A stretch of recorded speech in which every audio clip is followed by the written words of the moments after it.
Settlement's Monday. I get a call from the agent Saturday night, and I was like, this is weird. He goes, hey, Tama, just letting you know, Goring Street's burnt down. It burnt down last night on Saturday night. And it was sort of like almost foul play here because the insurance payout was significantly more than the 180K we got this 3-bedroom house on land for. Yeah. And I'm sure the insurance would have been 300 or something. Welcome to Slice, property made possible. We're a platform on a mission to reduce barriers to home ownership. This podcast is a safe space for our community to learn together and build the confidence required to start on their property journey. When you're ready to start, head along to slicetobuy.com and sign up for your free dashboard. Welcome back to another episode of Slice Your Property podcast. Today we are joined by Tama Singh, who created mainstream or made property flipping mainstream. He's an aggressive and well-seasoned property investor. Welcome, Tama. Thank you very much, Amy. Good to be here. I'm super excited. I've seen lots of your content online myself, and yeah, some of it's a bit controversial. I'm excited to get into that today. Yeah. We do have a lot of first home buyers in our audience, so I'm really keen to just start by hearing about what your first property purchase looked like. Yep, awesome. So it's in Auckland. Yeah, we still own it, and it's a 3-storied house with a pool in St. John's, and we bought it in 2012, and we picked it up for $700K. Nice. So a good entry-level price. I mean, there's not many 700Ks available in Auckland now. No. But further out there is, and yeah, I guess also hopefully your income is increasing. Yeah, 100%. It's one of those funny stories where I went to Selwyn College. Yeah. Yep. And I used to walk past that house every day without noticing it. And I'd always used to peek through the fence and be like, oh, they've got a pool. And we all grew up in Opotiki, we grew up quite poor and a pool was the big thing, right? Yeah. And then it's just funny how life changes to the point where my dad was like, oh, we'll go see this house. It's a private sale. So he was dealing directly with the vendor. Yeah. And so when we went and checked it out, I was like, oh my God, it's this one. Oh, I've always wanted to peek behind the fence. And then we finally went in and it was set up as a home and income as well. Nice. So that's one of the key things that he pushed towards this house. We looked at a lot of them, but he just said, look, one day this is going to come in very handy. Yeah. And it definitely did. Yeah. So yeah, maybe tell us a little bit more about home and income and how that can be a benefit. We haven't spoken about it all that much on our podcast. So home and income is definitely a very big advantage, especially when it comes down to servicing with the banks, because mostly when people go to buy a first home, the banks will look at the amount of bedrooms that are there, right? And I even spoke with a broker as well, and I said, what happens if you buy a 2-bedroom and you've got an early access clause before settlement to renovate it to a 3? Yeah. That way they might be able to take 2 boarders, but they say no, they take it as is. So when you get home and income, obviously you've got the 3 bedrooms upstairs and you've got the 1 separate unit downstairs. They'll take into that not as a boarder income. So a boarder income might be capped at say like $260 a week, but a home and income studio will go by the full rental appraisal. Yeah. So it can basically, I guess, when we talk about rental yield and capital gains, that's helping the rental yield element, and that you've got a lot more cash flow coming in. The bank takes that into consideration. Yeah, and helps you. And even on the on-sale, it's very attractive to have that stuff. And a lot of people use it for extended family, other friends and stuff like that. But when you're looking at home and income, you have to make sure that it is actually home and income. It's not just the dodgy, just through a shower there and it's not consented cooktop. Or something. Yeah, it's just some cooktop from Harvey Norman and they're like, yes, you can live here. No, it needs to be properly consented home and income. There's a lot of these type of dodgy ones out in like say South Auckland. Yeah. And the agent might say something like the vendor did this and added this in, but you have to go to council and get a safe and sanitary or the stuff that's far too hard basket for a first home buyer. So that's why when they buy one that's clean, straight home and income, chances are the price is crazy. Yeah, but more expensive. And I guess that's because they know that cash flow is going to come in and it's going to cover the cost of the mortgage. Yeah, it's valuable to have this. And often, outdo the mortgage or be some cash flow positive, basically. But since that first property, it's quite cool being able to go back and going, okay, so that was the first step on the ladder. Yeah. You have invested in multiple properties and begun flipping those properties. I think your portfolio got up to 50 at one point. 61 we've flipped. 61, so yeah. So you've done 61 to date. And that's just for like our company Asgard. Yeah, it's not even the ones that I've done with like mentees and JV deals and all that other stuff. That's over like 150 now. Yeah, amazing. So it all starts with that first property. Yeah. How did you move from that first property into, property flipping? So I did, this was in 2012, right? And I sat on that property, and I always knew property was the main thing, but I didn't really care too much about it because people backtrack us. We used to make comedy skits, and just making content and being on camera is one of the big passions that I liked. Yeah, and you're then, great, by the way. Oh, thank you very much. Comes with practice, right? And then eventually I did door-to-door sales, right? And then I did that from 2013. Then I went and got a full-time job.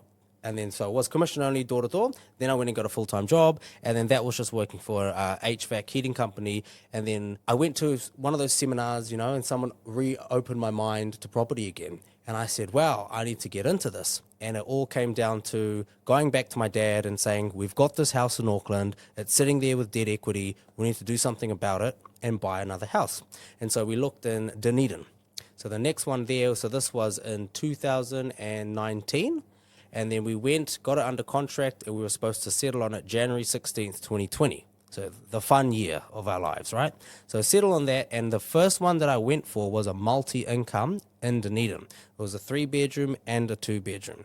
So it gave a very good yield, and instantly from the buy, it gave $860 a week in rent. Nice. And it was a $464,000 purchase price. So a very good yield there, and it was zoned R2 for development potential. And of course, people used to say, this is very good, Tama. In 10 years' time, you might be able to develop on it. And I'm like, fuck, 10 years, nah. Bring that forward. Yeah, bring that forward, which is like now. So that now is going to be our first development. Yeah. So I haven't really talked about that much, but this is a little slice exclusive here. Nice, we like it. Yeah, and so we're developing on that this year. And it all comes down to having the bright line change and all these other tax rules where you can develop on something, you buy it in a GST entity, so when you go to sell it, you don't pay GST, all this type of stuff. But then we leveraged off that. Straight away, I talked to my mum. Mum, you've got some cash savings. This is like a month later. Yeah. What are you going to do with that? Give it to me, and then we can go off and buy another investment property. And we did that in Gisborne. Yeah. So January, March, second property purchased. And then it went to July. We bought another one in Opotiki. This was And by this all point, COVID. you're like addicted. Yeah, I was, 100%. That's all I talked about, lived and breathed this every day, just, getting involved. And back in 2020, this is where money was so cheap. Money was 2.19% at one point, 2.29. I'm telling everyone I know that they should be doing this, And that year we bought 5. And then the last one, so Dunedin, Gisborne, Opotiki, and then Invercargill. I class Dunedin as 2 because it's 2 income, 2 doors, right? Then in Invercargill, we bought it, and then we sold it 2 months later. Change of circumstance. And that's when I made a video about it where I thought that you could just flip that one and take the profit. Yeah. But that's when Westpac gave me a little surprise and said, no, because you've cross-collateralized the equity from all the other portfolio, we have first right to allocate all the funds from this to your existing debt. Yeah. And I thought we had 40 grand that we could keep. Use again or And they whatever. go, nah. Yeah. Yeah. Yeah, so were most of your mortgages with Westpac at the time? Yeah. Okay, yeah. Still I see. are as well. Yeah.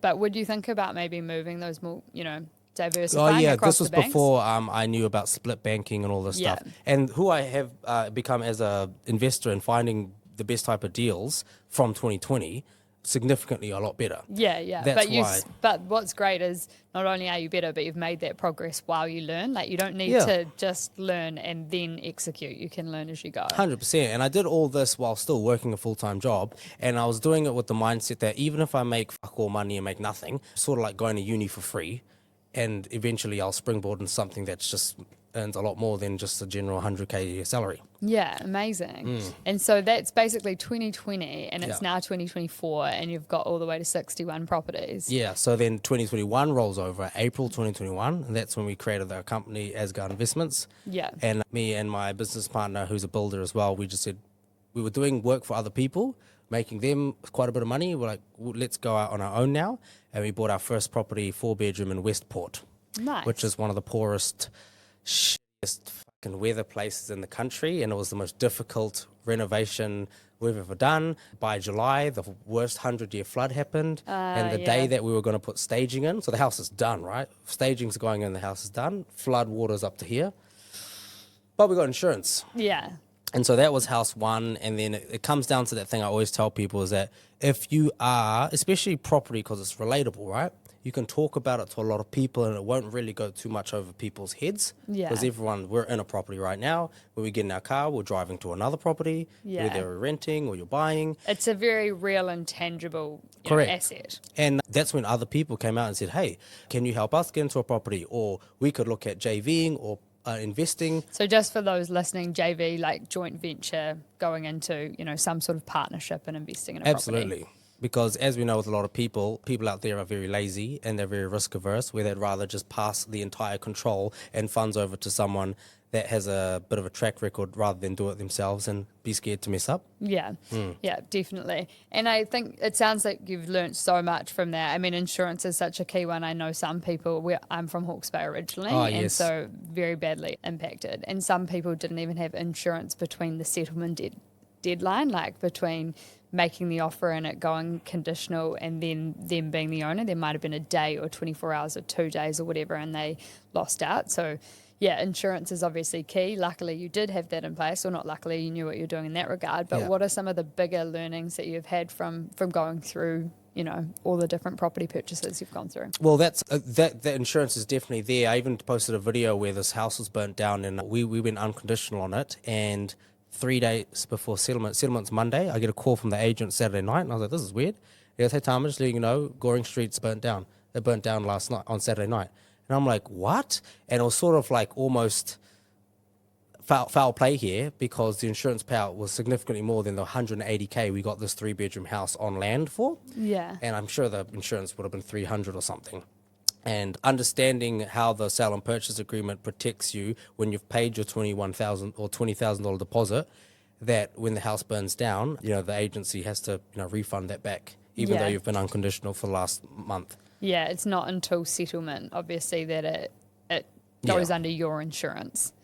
Yeah. The other thing that's interesting is you just mentioned 20 grand there as a deposit. So obviously there are properties out there that you can buy with less. What's your experience been, or like what have you seen in market in that regard? Yeah, so remember on the S&P there's always two types of deposits, right? There's a deposit that goes on unconditional date to the vendor, and then there's the deposit that you need for the LVR finance rules, right? Yeah. The one on the S&P for a lot of first home buyers, a good tip out there is to tell the agents where 90% of it always comes from the agent, then after the agent, it comes from the lawyer, then after the lawyer, it actually comes from the vendor. The vendors actually don't really mind too much on the deposit, especially if settlement's within 4 weeks. They don't. Well, they're not getting the money until settlement anyway, so it's a moot point. They can request it earlier, but chances are it's the agent. Most of the time that money stays in trust with the lawyers until that settlement date. So for a month or whatever, that money is just in no man's land and in a trust account. So, yeah. And the good thing is you just tell the agent, like, look, we're either using KiwiSaver or we're using equity, a gifting from, a equity gifting. So we can't actually get that money right now. We can, but we're going to have to get a revolving credit, which is also going to cost us. So we might bring the price down. And then the vendor might be like, nah, I don't care. Keep the price where it is. I don't mind about the deposit. And then you got the agent probably there being like, oh, fuck, I'm not going to get paid for another 2 months now. So 99% of the time when it comes to deposit on the S&P, it's coming because the agent wants their commission. And that's fair enough, right? They are paid few and far between in today's market. Those sneaky dogs. Yeah, I mean, my dad used to be an agent for a little bit, and, I work commission only knocking on people's doors. So I know that when you are expecting a certain payday and then all of a sudden with one fucking cross of a signature, you get nothing for 2 months.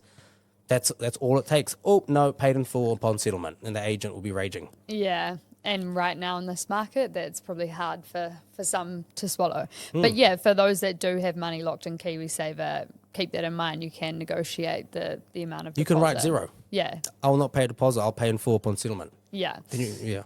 And then the other thing is talking about making an offer, and I've seen some of your content just being super aggressive about it, and I love it. I think it does take a degree of confidence in terms of, we know what the documents should look like, what things are higher risk than others, so you can make quite quick offers, and that can kind of get you a good deal. But what would your top tips be in terms of, working through a sale and purchase agreement and making an offer? Yeah, I used to be like really, I used to be so ruthless when I talked about this back in January, but now I've become a bit more of a public image. I have to tone it down a little bit.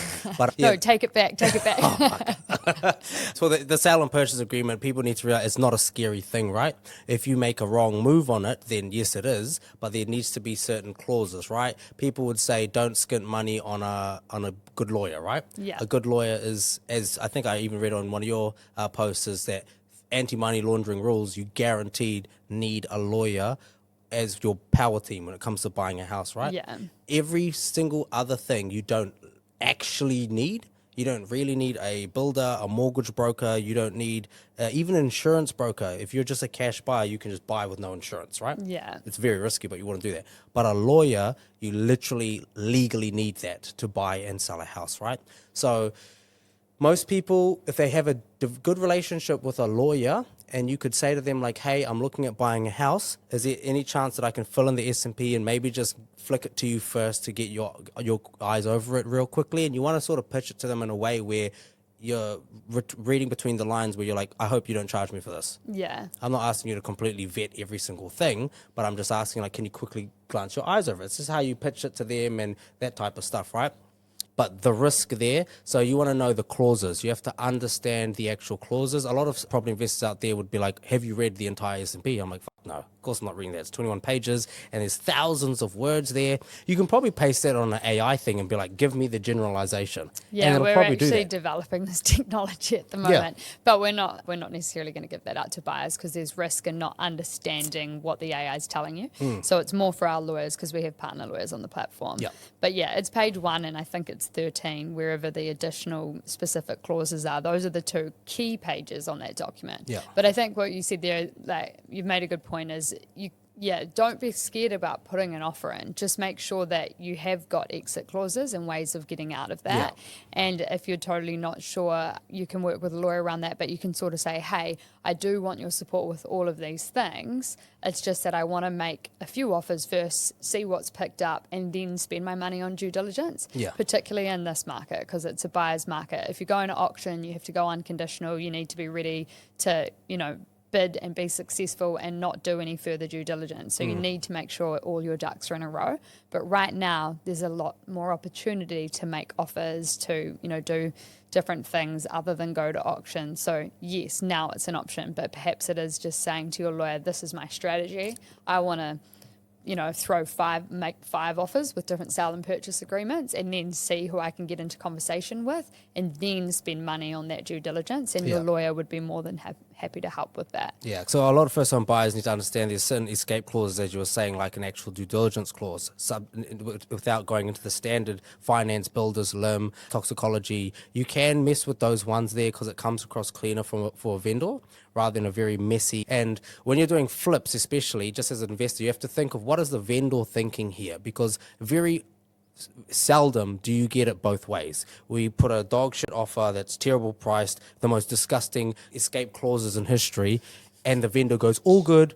Yeah. Like you're either going to put all of that shit and the price needs to be very high so at least the vendor gets something. Yeah. Very often do you get your cake and eat it too type situation. That's the negotiation thing, right? So if you're wanting to get a good deal and get a lower price, generally you'll have to remove those conditions and go, I'm unconditional, I'm a cash buyer, I'm ready to go, I need to know by, midnight tonight, and you can push them really quickly through that decision-making process, but then you can't have, subject to finance, subject to building reports, subject to due diligence, insurance, toxicology, etc. Yeah. Or you can make it more conditional, but you might have to lift the price to get them into that conversation. So I think it's just thinking about, what benefits you're providing to them. But yeah, definitely don't be afraid of making offers, I think, and particularly in this market. Just make sure that you are doing lots of subjects too and then get in conversation with them. Yeah. In a buyer's market, I think. You don't need to be going and doing the most competitive price right now. Correct. It can be a bit more, get into the conversation, get into the room with them and then work out what's going to, work for you. And again, for first-time buyers, no one's taught this at school. No one has Which no they idea. should be. Yeah, I know, and it's like, well, even like IRD and tax and GST and all that shit. Nah, Yeah. you have to pay and go to outside, and so Yeah, I understand the clause is a very good thing. Being ready to move fast, even on the offer that's conditional. You know, you see a house and you're like, this is okay, and you know there's going to be an open home on Sunday. Today's Saturday. You make the offer that Saturday afternoon. Yeah. Try and get the vendor to sign before someone else comes in on Sunday and makes it multi-offer. Yeah. You know, there's just like small common sense stuff like that, you know? Yeah, I definitely think just making more offers and making them quickly, but generally conditional if you're doing that as a first home buyer. Oh, absolutely. If you're a seasoned investor, then you can make unconditional offers because you know what you're dealing with and you can make them quickly and get them across the line. But yeah, definitely as a buyer, I think, yeah, it's about having conditions and lawyers can support with that. And you can sort of say, I'm going to make 5 offers in the next, week. I'm going to throw them out there.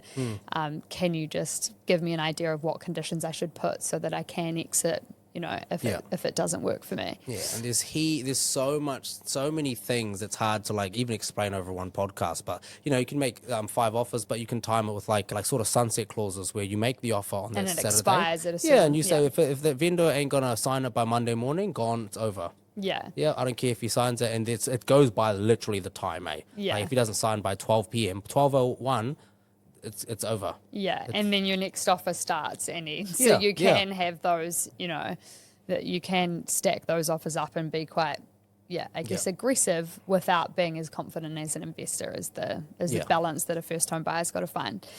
Talking about negotiations, and you obviously said you had some experience in sales. Yeah, that's obviously an area that you're super passionate about. Yeah. What are your tips and what's your experience been in that space? Well, not being naive to the people that are really good at negotiations and actually learning that this is like one of the most powerful things. There's certain books and like one of the ones I always post about is like Trump, right? And people might be like, Trump because of the politics thing. I was like, I'm not interested in his politics of this stuff. He's just one of the best negotiators that has ever walked this earth. His books are great, The Art of the Deal. There's a lot of things that I've learned from that book that is literally translated to me making money of how I actually wrote the offer and what I said to the agent. So that's good. Reading the books on how to do it. There's the Start with a No. That's another good one. There's a guy, the Never Split the Difference by Chris Voss. So just knowing some basic stuff as a starting point, and then negotiations come down to knowing the rules, I guess, around real estate.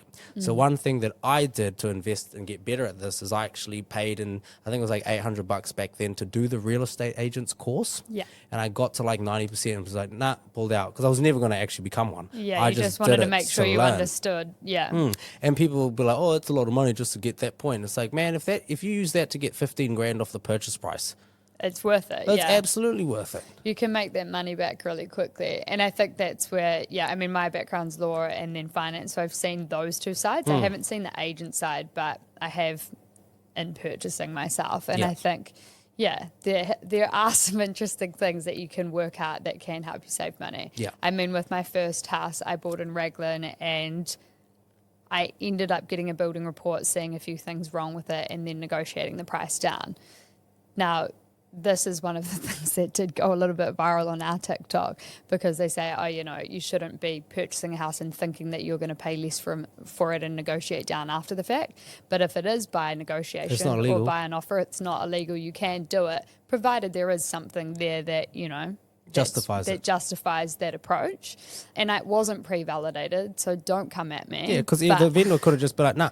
Yeah, they could have been like, no, but they did take it because there were, expenses and maintenance required. But there often is with every house. And, that's why most of the agents or the vendors price it, an extra 30 grand more than what they would actually have taken. Yeah. Because they're already preempting that, especially in this market. Yeah. I'll list it for 400 knowing that I don't care as long as I get over 360, I'm all good. Yeah, so you got to, when you recognize that that's what the other party's thinking, you can go, okay, well, I'm probably going to start here because I know come down. If on an offer, but otherwise at auction or whatever, everyone should be starting lower and trying to creep up towards the price. But auctions are a different kettle of fish altogether. I think that's interesting, actually. Do you buy many investment properties at auction? No. So this is another crazy tip that most people don't really know is that you can go to auction and, how you said, you have to be unconditional. If it's unless sold prior, you don't actually have to be. You can just call the agent up and be like, hey, I'm wanting to make an offer. Oh, sorry, that's not how this works. We need to get an unconditional offer. It's like, no. Because I know that I've done this numerous times. If I was the vendor and in this market, I found out the agent had someone that was keen to pay and settle quite fast, and they turned them away, and then auction day comes and there's no bidder. And the agent's actually obliged to share Any that interest. anyway. Yeah. And I've told them like, no, I'll make my offer. It's got 2 days due diligence or whatever it is. And I want them to basically, if they sign it and accept it, they can cancel. From the they can auction. withdraw it. And they go, oh, normally we have to give 2 working days. It's like, no, the vendor can do whatever he wants. Yeah. He can just cancel the entire campaign. Yeah. If you wanted to.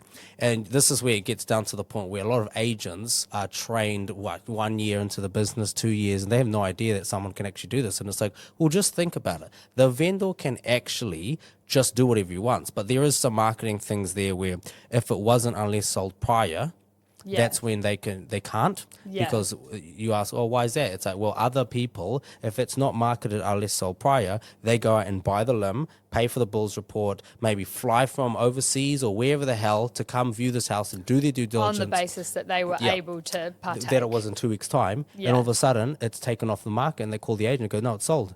And they go, what? We've already spent $5,000 of due diligence money to see this property. You're telling us it was swept out of the, we're going to take you guys to the commercial. Someone's going to have to pay us back for that $5,000. That's when you can get in trouble. Yeah, totally. And the other thing though that they can do where you might not be able to totally complete the purchase, but as pre-auction offers, obviously bring that auction forward and shake the competition out. So what you said before about making an offer on the Saturday, the same day you've seen it, and then, hopefully they bring that, or maybe say it's a Sunday, they bring the auction forward to that week. Because sometimes they go, we have to bring it forward, and then sometimes you can just put your foot down and be like, nope, they have to take it now, withdraw it from the auction, or I walk. Yeah. No 2 days, nah. So try what you can and see what you can get away with. And sometimes the vendor will be like, fuck it, why would I risk it? What am I going to make, another $10,000 tomorrow? Yeah, or not sell. Or just have this guy walk? Yeah. Exactly. Amazing. And then I think what's interesting is thinking about the properties that you look for as an investor, because whilst first home buyers obviously have a particular property that, well, quite often it might be a bit more emotionally charged. I think investors look for different properties, and I think there's something that first home buyers can learn from. And a lot of our audience might be thinking, yes, it's our first home, but we're going to buy 2, 3, 4. We're going to keep going with this. So what do you look for when you look at properties, and what makes a good investment? Well, absolutely, you have to buy below market value today, right? Not below market value, you need to go even a step below that now. You also want to, basic things, have to know how to add value to it, like literally on the go. You have to have it rentable as well. So this is different investment properties. You're either buying it to flip it or you're buying it to rent it, right? It's great if you can have the option for either choice in case you change your mind before you settle on which, But having it as, it depends on your budget, right? Because if some people go into flipping and they've only got like a small budget, then that literally decides your location. Yeah. So you have to sort of buy where your budget allows plus the reno. And you have to time the reno. Like if you're going into anything now, we're about to go into winter where shit's freezing and it's raining, and any external work is going to be delayed quite a bit for painting, plastering, all that type of stuff. So all those small things can add on to the holding costs and eat away at your margin. Yeah, but most people, which is the buy and hold type investors, you want to look at places where the government's spending their money. You can take note of where McDonald's are popping up. Yeah. Because they've done more research on the area than we ever will, right? So just location's a key thing, because you are looking at holding it for maybe, 5 years at least. So where the government's spending it money, where there's high rental demand. It's going to increase the value of that area. Cool. Yeah, I guess at that point, if they have that much money, they'll be looking at another area. So you don't want to overinvest to the point where it would make sense for them to purchase in a better location. Yeah. And speaking of all of these calculations and working out, what's a good investment, what the numbers are, whether it's for flipping and appreciating by adding value, capital gains, or cash flow and rental yield, you've created something called InvestorPro. Can you share? 100%. So that's me and Halcia, co-founder, who you talked about beforehand. InvestorPro, a great mobile app that is I don't think there's anything like it in New Zealand, where it's user-friendly and it's supposed to be there for writing down and all your numbers and replacing Excel. because anyone that wants to use Excel on their phone knows it's a nightmare. It is doable, but it's not a nightmare. It's not sexy. It doesn't have any of the bonuses, right? So InvestorPro is something where you can type in all the figures, the purchase price, the renos, and itemizers, plumber, electrician, sparky, flooring, all that type of stuff. And we've put some demo numbers there so people can sort of know, oh, is this what it should normally cost, etc. Yeah. Then it goes into like your tax, GST, and all that stuff for flipping. Then you can click the tab and you can go into buy and holds. And we can type in the purchase price, the rental appraisal, the rates, the insurance, all that stuff to give you your gross yield and your, if it's interest deductibility, your tax rate, all that type of stuff to see if it's cash flow positive or not. And it's this basic thing where it just pops up and says, this is cash flow positive. Yeah. You don't have to think. It just comes up. And if you're putting in a flip deal, it says this deal could be hot or it could be not, type stuff. So it's very user-friendly. Like that, hot or not. Yeah, for the basic type investors because before this we were using, Excel spreadsheets, but when you're on the go, you're going to always have your laptop. You can't just be in an auction room placing bids, going up in increments of like 5,000, 7,000, 13,000, and then writing it down on a piece of paper. And not knowing whether or not you've overshot. Yeah. But on InvestorPro app, you can just be following along, and there's a video of me doing that in one of the auction rooms in Ray White. Yeah. Oh, I like it. I haven't seen it yet, but I'll take a look. Because, I guess what's important about that, regardless of whether you're a first-time buyer or an investor, you actually still want to know, do the figures make sense? Yeah, because eventually you might turn it into investment property. So first-time buyers might be putting in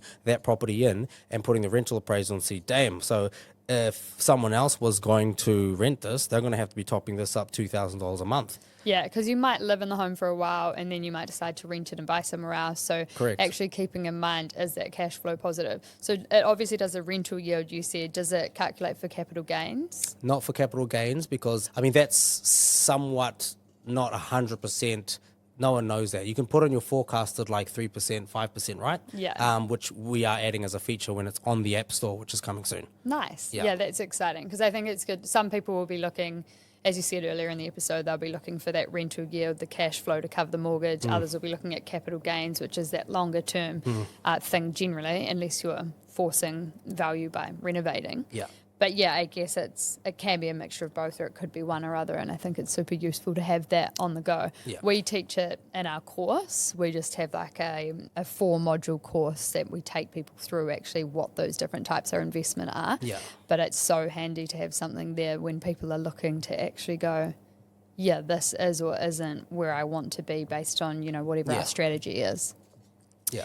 And what's your strategy look like with your different properties? Do you have a diversified portfolio, doing some active renovations, some... Well, for active renovations always. So we've still got our flipping company. We've got this massive, almost $400,000 reno happening in like a blue chip area in Napier at the moment. And it was out of the blue place, but we saw it there and it was very cheap. The CV was, $970. We ended up picking it up for $6. Comparable sales, like next door, was $2.1 million. Wow. Like there's another few houses. The average street house sale on that street is like 1.5 to 2 million.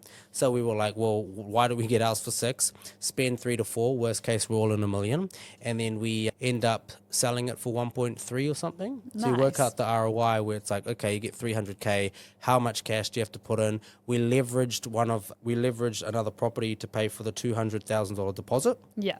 And then we're going to just put cash in. So if you're looking at it on a return on investment, it's only the reno funds. Yeah. So which is, let's say it's 400 grand and the profit turns out to be only 250.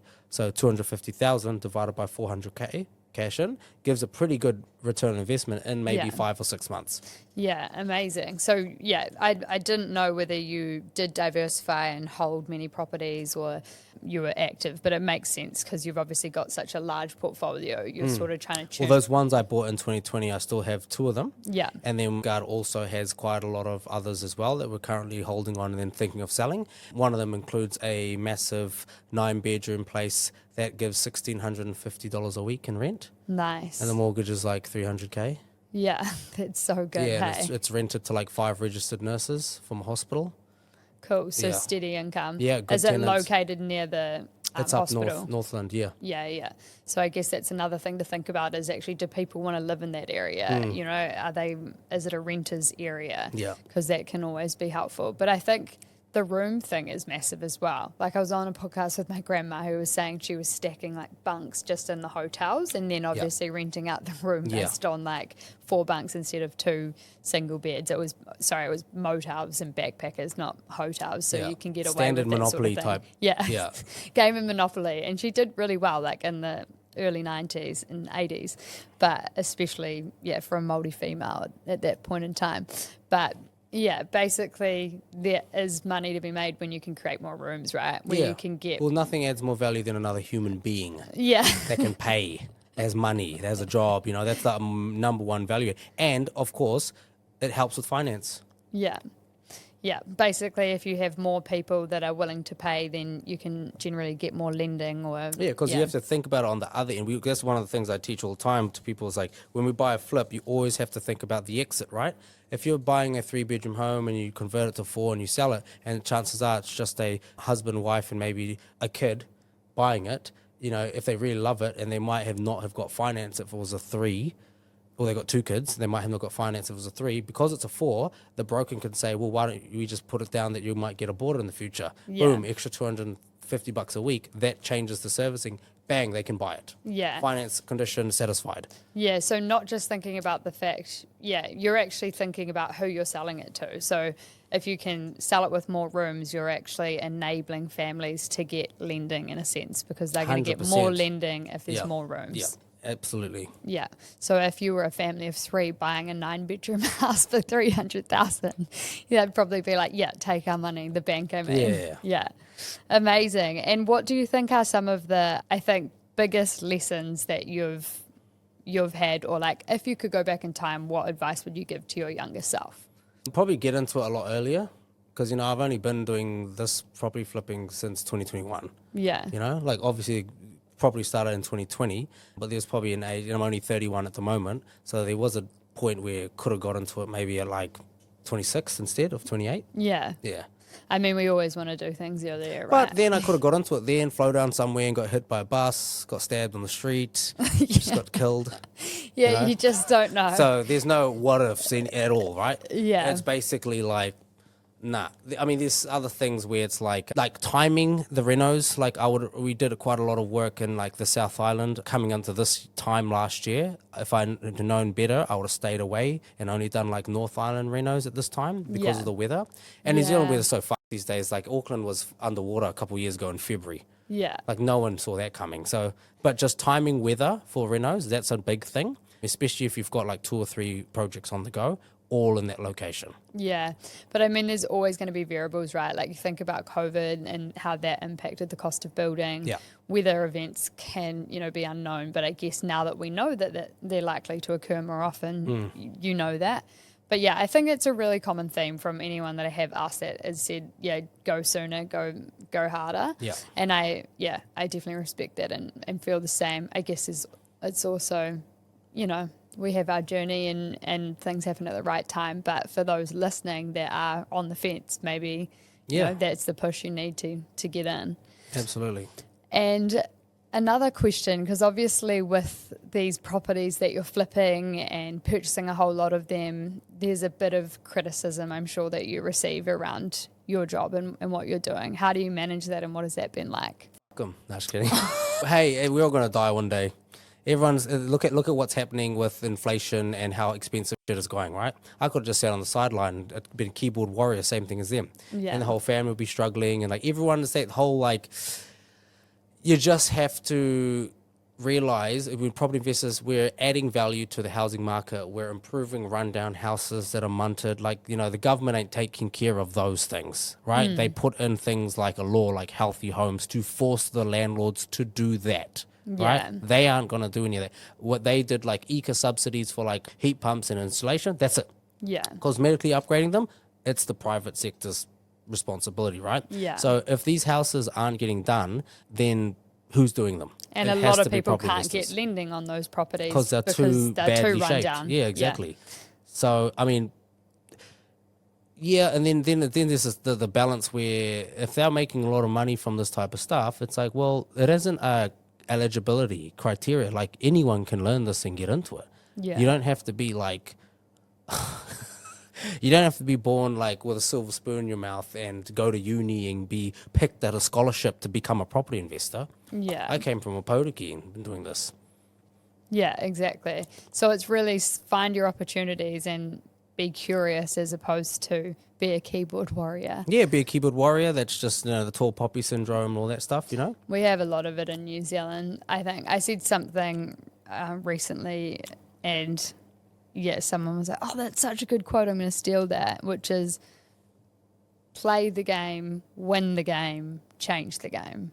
So if you want to see the housing market operate differently, which I do, I'd love a capital gains tax. Like with what we're doing with Slice, we're trying to create accessibility, but you actually have to learn the rules. Then you have to play them, get good at it, and then you can influence it and create new ways for people. So, and like if that's gonna stop people, like I don't want to go because this happens quite a lot where some people get into it and their parents are so like socialists and they don't even believe in getting like mortgages and shit like that, right? Where it's like, man, there was people like this that would have existed 100 years ago that stopped those people doing. Oh, they're all dead.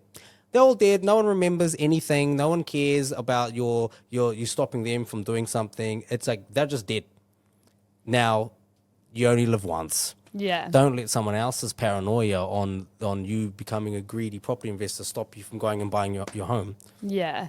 I guess it's like operate with integrity, but also operate, in order to improve your future. Like don't just sit back and be an observer. Of course, people don't go after the best restaurants and be like, oh, why are they out here charging people $90 a meal and blah, blah, blah. They want to go there and eat there. Yeah. Because they it's like, oh, why is it any different for housing? Yeah. Having the best type of renovations, the best type of etc. But yeah, people don't hate on the ones that are, I guess, making a lot of money in different types of business. Yeah. But when it's property, they're all like, nah. I think it's just an emotional and confronting thing because housing is a human right, but it's just that, it's so talked about in media here in New Zealand as well, and there's so much misinformation around what different people or players are doing in the market. But I think get curious in summary and maybe read some of those books that you've mentioned throughout the podcast. 100%. Yep. Best place to start. Yeah. All right. Our final question is, if your first home, or it can be the home that you're living in, Tama, had a doorbell and that doorbell played a theme song, which song would it play? Wow, that's a funny thing, eh? Theme song or not a song, a theme song? Oh, any song, really. You can go with whatever. I'd probably say the Mandalorian soundtrack. The theme song from The Mandalorian. I don't think I've heard it. That's cool. If you play that, it's so cool. Who's